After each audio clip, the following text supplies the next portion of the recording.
I was going to turn on the desk light here to illuminate it a bit better so it doesn't look like I'm telling scary ghost stories, but I decided I kind of like this vibe for the topic. Because this is a scary topic. Too many people are sleeping on an incredible show. I'm not seeing enough glaze. I'm not seeing enough movement, I'm going to be honest. There is a show that I just finally finished, that only just recently ended, that I am just not seeing get proper nut care. Like, I'm not seeing enough people fondling those balls. It's To Be Hero X. So far, it is my favorite anime of 2025. I do still have a couple others to catch up on, but I can't really imagine any of them somehow surpassing this in my eyes. I think the show is extraordinary. The first, 3 or 4 episodes had me under a very different impression for what kind of show this was going to be. Immediately, it's pretty clear that the animation is beautiful, and it's a show that uses multiple styles. So it'll flip-flop between like an arcane vibe and then a traditional 2D anime style. And it does it with the snap of a finger. The best hero, the strongest character, X, you will sometimes hear snap his finger, and that's when it flips from like arcane to some of the most breathtaking 2D animation you'll find in a show. Like, it's not to, Demon Slayer Infinity Castle level, but it's really not far behind either. It excels in its visuals. So, it is majority 2D, but for the first arc, like the first character you follow, Nice, it's mainly arcane-ish. And I think it is so cool when it flips back and forth. It is so creative. It doesn't feel like a gimmick or anything, because it doesn't need to rely on it. Like I said, it's mostly 2D. But it does go between them occasionally. And it is so unbelievably pretty. Now, don't worry, Puppet Pals, I am going to gush and grannies further on its visuals, but before that, I want to tell you what the show's about. So, this is a world where there are heroes and powers, and those powers are directly tied to how much others believe in them. It's trust value. So, if people have faith in somebody, that trust value goes up and it makes them stronger, or if they don't have any powers, gives them some based on people's perception of that person. For example, there is a character, a hero named Firm Man, whom always stands tall, standing up straight, firm, and basically nothing can crush him or move him or anything, because when he was a firefighter, he caught some debris that was about to fall and kill a child, saving her life. So when that story broke, people started to believe in him with that perception of being immovable, firm. So it gave him those powers. It's a creative spin in the genre. I actually really appreciated it. But there's also another force out there that's starting to take hold, and it's fear.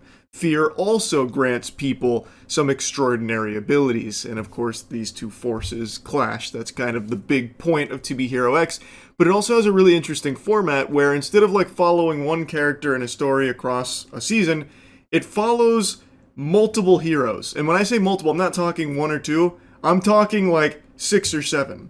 So they'll dedicate 2 or 3 episodes to a hero giving you their backstory, as well as setting them up as a domino in an event that has happened. And now these dominoes are falling over, so everything starts to collide and everything plays together.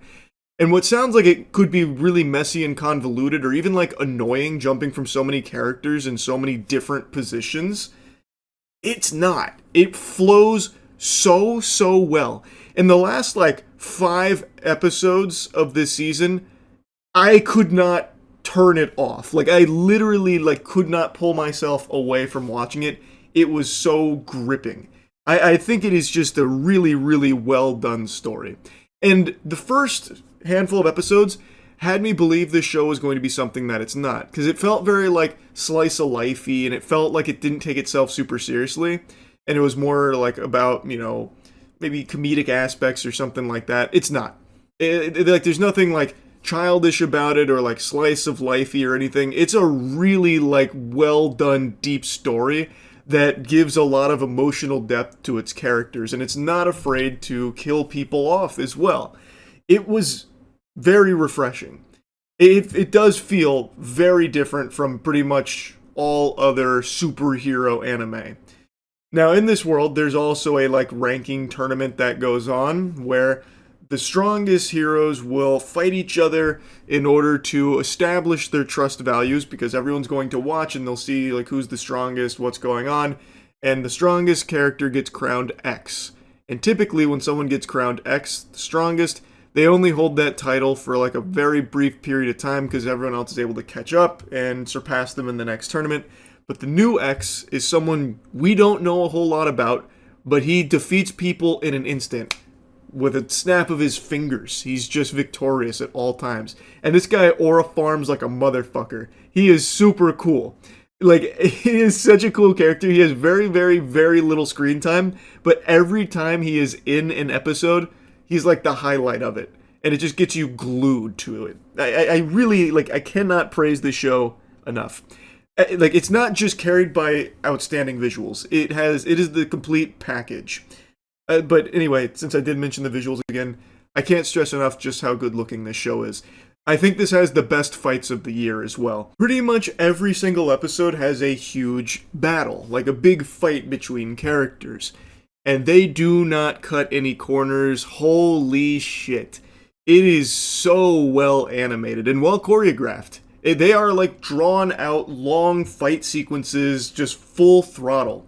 And they are outstanding, especially like Queen vs. Boa, I think is the best example. That whole episode is basically that fight, and it is so fucking great looking. Like, I highly encourage you to just like watch that clip of Queen vs. Boa. We are talking like Ufotable level animation to its action. It's so fucking good. Like, I really think that what they've done here is something special, and I am shocked more people aren't talking about it. Another thing about the show, it has really good music. It has boner jams. Like, I'm telling you, they use the music in some very hype moments and it elevates it to a new level. There is one thing though about this show that I really wish they didn't do as much of. Since they are telling so many different character stories, it's more of like an anthology than anything. Which, again, I actually really like the way they do it here. But there is one thing they do a lot that kind of got annoying towards the end of the show, where they will reuse the exact same scene that you've seen before and then sprinkle in like the new spin on it from the character's perspective.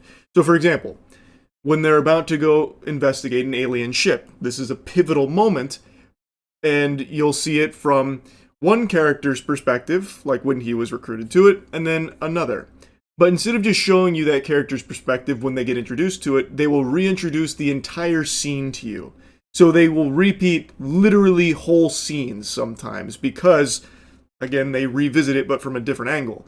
But instead of just showing you that new angle, they show you the whole scene again and then add the new angle.